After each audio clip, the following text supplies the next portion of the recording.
Students, Assalamu alaikum. Today we start the lecture for class inter subject physics, and our topic is first law of thermodynamics. So how we can define the term first law of thermodynamics? First law of thermodynamics can be defined as the total energy of system and surrounding will become same. First law of thermodynamics को कहते हैं जिसमें surrounding और system का total energy same होगा, इसको हम नाम देते हैं first law of thermodynamics.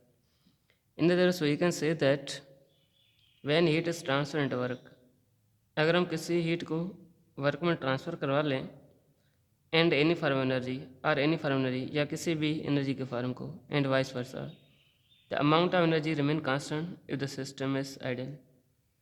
It means that when heat is transferred into work, yeah, means any form of energy is transferred into work, then the amount of energy will become same when there is system is idle. When system is idle, then amount of heat is transferred into work or any form of energy is transferred into work, then the amount of energy will become same, are known as first law of thermodynamics. In other words, it can be defined as for isolated system, change in internal energy means delta U in any process will always equal to the net heat flow into the system minus work done by the system. Students, ये हमारे पास जो है mathematically definition है first law of thermodynamics का. So it can also be defined as heat energy when heat energy supply to system.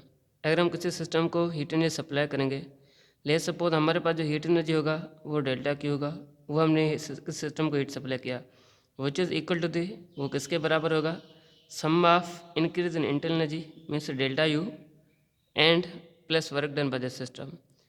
इसका मतलब यह है कि अगर हम किसी सिस्टम को हीट सप्लाई करेंगे, ले सपोज हमारे पास हीट है वो डेल्टा क्यू है. अगर हम किसी सिस्टम को हीट सप्लाई करेंगे, वो जो हमारे पास हीट है वो दो टर्म में तकसीम हो जाएगा. एक हमारे पास इंटरनल एनर्जी में हो जाएगा और जो हमारे पास रिमेनिंग पार्ट ऑफ हीट होगा वो हमें वर्क डन में कन्वर्ट हो जाएगा. It means that when heat is supplied to system which is equal to sum of increase in internal energy plus work done by the system are known as first law of thermodynamics.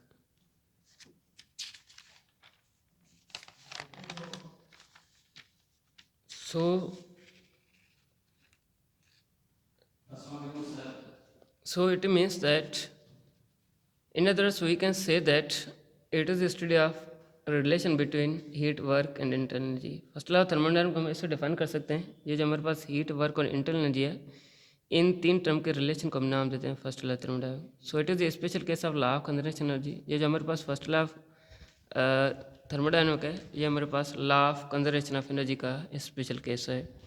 So this law introduce the concept of internal energy. ये जो हमारे पास law है, इस law के लिहाज से हम इंटरनल एनर्जी को कॉन्सेप्ट का क्रिएट कर सकते हैं. ये हमारे पास वो लॉ है जिसके लिहाज से हमें इंटरनल एनर्जी का कॉन्सेप्ट हमें माइंड में आ सकता है. Means so this law introduce the concept of internal energy.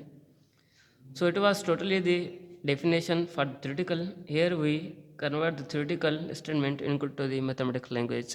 So here we assume that delta Q is the amount of heat supplied to the system, and delta U is the change in internal energy of the system, and delta W is the work done by the system. So according to statement of law, delta Q which is equal delta U plus delta ल्यू. Students का मतलब है कि अगर हम किसी system को 10 joule heat supply करेंगे, फिर ये जो हमारे पास 10 जूल हीट होगा वो दो टर्म में डिवाइड हो जाएगा, तकसीम हो जाए. एक हमारे पास इंटरनल में कन्वर्ट हो जाएगा और दूसरा हमारे पास वर्क डन हो जाएगा. अगर हम यहाँ से डेल्टा यू को बाहर निकालेंगे, ये बन जाएगा delta Q minus delta W, और अगर हम यहाँ से डेल्टा डब्ल्यू को बाहर निकालेंगे, ये बन जाएगा delta Q minus you. So first law of thermodynamics हमारे पास कुछ यूजफुल कंडीशंस हैं, साइंस हैं, और ये कब हीट कब पॉजिटिव होगा, इंटरनल एनर्जी कब नेगेटिव होगा, वर्क कब पॉजिटिव होगा, वर्क कब नेगेटिव होगा, और हीट कब पॉजिटिव होगा और हीट कब नेगेटिव होगा.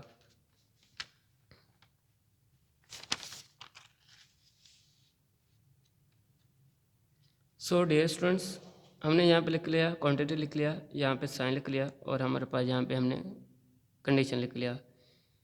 Heat is positive when heat is supply to system. Student, heat तब पॉजिटिव होगा जब हम किसी सिस्टम को हीट सप्लाई करेंगे. हीट सप्लाई का मतलब है कि इस सिस्टम का हीट इंक्रीज हो जाएगा, और ये जो हमारे पास इंक्रीज हीट होगा इसको हम लिखेंगे heat is positive. Heat is negative when heat is remove from system. अगर हम किसी सिस्टम से हीट रिमूव करेंगे हम हीट को नेगेटिव लेंगे. अगर हम किसी सिस्टम को हीट देंगे ये पॉजिटिव हो जाएगा, और अगर हम किसी सिस्टम से हीट लेंगे ये नेगेटिव हो जाएगा, नेगेटिव हीट बन जाएगा। उसके बाद हमारे पास work done positive. Work positive कब होगा? अगर कोई गैस एक्सपेंशन होगा फिर हमारे पास सिस्टम पे जो वर्क होगा वो पॉजिटिव होगा। It means the work is positive means work done by the system is taken as work positive means the when the gas will become expand. Here work done negative, work done on the system. अगर किसी system पे on the work done on the system होगा means अगर कोई gas वगैरह compression वगैरह होगा फिर हमारे पास इस सिस्टम में जो वर्क डन होगा वो नेगेटिव होगा।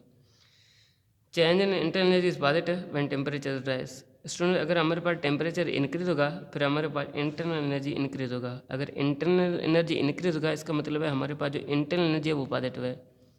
वैन द टेम्परेचर डिक्रीज, ये करें अगर हम किसी सिस्टम का टेम्परेचर डिक्रीज कर लेंगे इसका मतलब है हमारे पास अगर टेम्परेचर डिक्रीज होगा तो इंटरनल एनर्जी डिक्रीज होगा। इसका मतलब है इंटरनल एनर्जी डिक्रीज का मतलब ये है कि हमारे पास जो इंटरनल एनर्जी है इसको हम जो साइंस रिलेट करेंगे वो नेगेटिव करेंगे।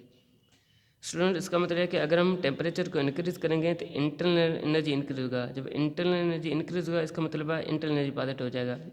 अगर हम किसी टेम्परेचर को डिक्रीज करें किसी सिस्टम का इसका मतलब है हमारे पास जो इंटरनल एनर्जी है वो डिक्रीज हो जाएगा। और हमारे पास वर्क डन का वर्क नेगेटिव कब होगा? Work done on the system होगा तो वो नेगेटिव होगा, work done by the system होगा तो हमारे पास वर्क पॉजिटिव हो जाएगा। हमारे पास जो चेंज इन हीट है वो नेगेटिव कब होगा? जब हम किसी सिस्टम से हीट रिमूव करेंगे, लीव करेंगे। तो अगर हम किसी सिस्टम से हीट लीव करेंगे तो हमारे पास जो हीट होगा वो नेगेटिव हो जाएगा। अगर हम किसी सिस्टम को हीट देंगे फिर हमारे पास जो हीट होगा वो पॉजिटिव हो जाएगा। So dear students, your next lecture for the HW is application of first law of thermodynamics. आप लोगों का जो नेक्स्ट लेक्चर है HW के लिए वो है फर्स्ट लॉ ऑफ थर्मोडायनामिक्स है। और हमारे पास जो एप्लीकेशन है फर्स्ट लॉ ऑफ थर्मोडायनामिक्स वो 4 है, isobaric, isochoric, adiabatic and isothermal. ये आप लोग का तैयारी है और इंशाल्लाह नेक्स्ट लेक्चर में हम first law of thermodynamics applications को स्टार्ट करने पढ़ने के लिए। सो थैंक यू, अल्लाह हाफिज़ एवरीवन।